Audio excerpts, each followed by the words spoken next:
Shalom, Tuhan Yesus memberkati kita semua yang ada pada saat ini. Pemirsa YouTube yang saya kasih dalam kasih Tuhan, pada kesempatan yang indah ini saya kembali menyapa kita dengan salam sehat di dalam kasih Tuhan Yesus Kristus. Saya akan menyampaikan firman Tuhan berkaitan dengan pemberitaan firman Tuhan. Ada dua perikop yang menjadi penyeragaman pemberitaan firman Tuhan pada saat ini. Yang pertama ada di dalam Yesaya pasal 50. Yesaya 50 dibaca ayat 4 hingga ayat 9.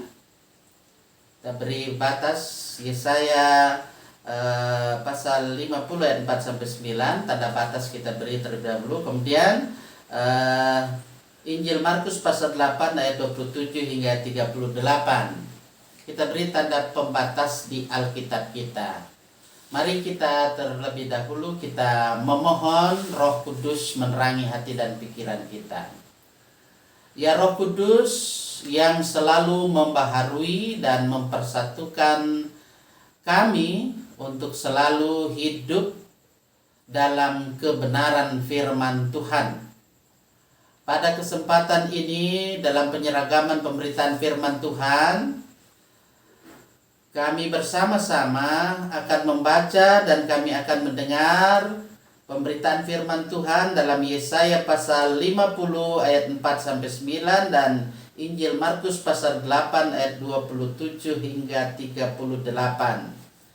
Roh Kudus senantiasa menerangi hati dan pikiran kami supaya firman Tuhan boleh kami mengerti dan boleh kami aplikasikan di sepanjang perjalanan kehidupan kami. Amin.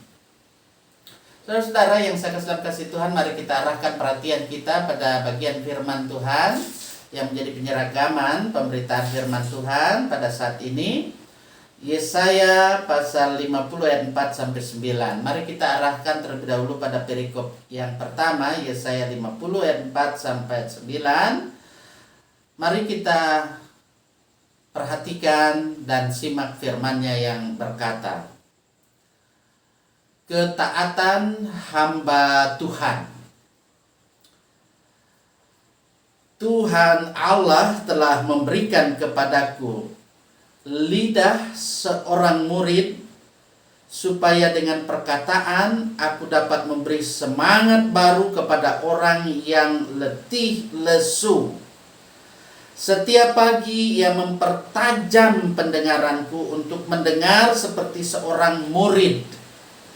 Tuhan Allah telah membuka telingaku dan aku tidak memberontak, tidak berpaling ke belakang.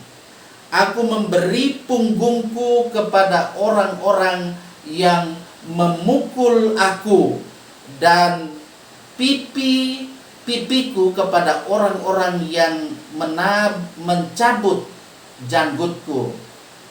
Aku tidak menyembunyikan mukaku ketika aku dinodai dan diludahi.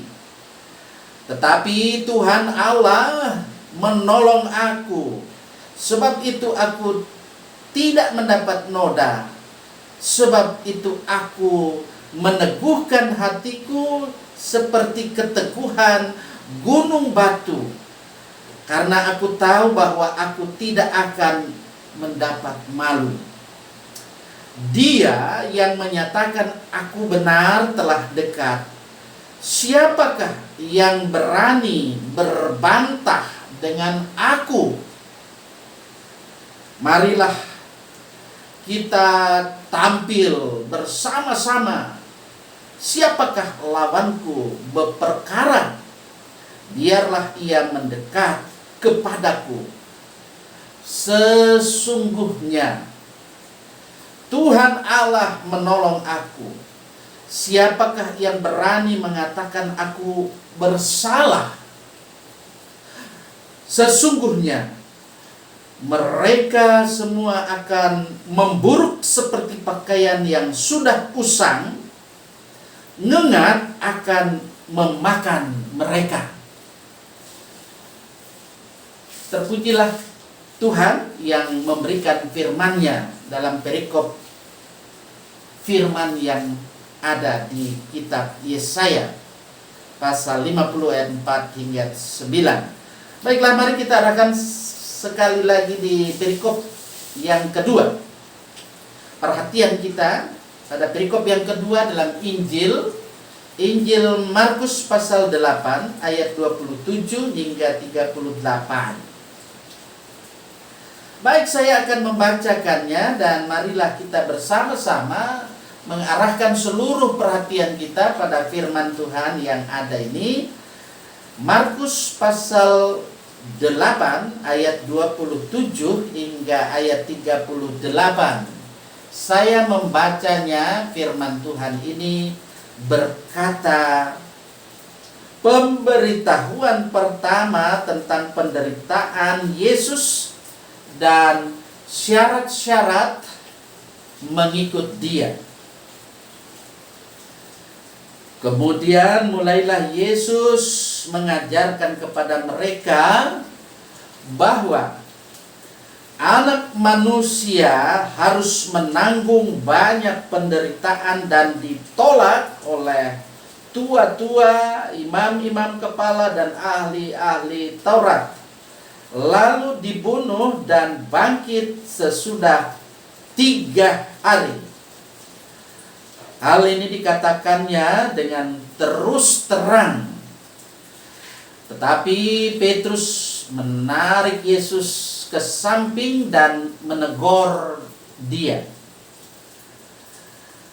Maka berpalinglah Yesus dan sambil memandang murid-muridnya, Ia memarahi Petrus, katanya, "Nyalah iblis, sebab engkau bukan memikirkan apa yang dipikirkan Allah, melainkan apa yang dipikirkan manusia."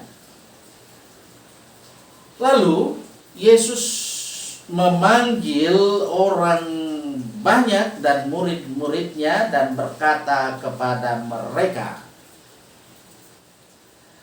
"Setiap orang yang mau mengikut aku, ia harus menyangkal dirinya, memikul salibnya, dan mengikut aku.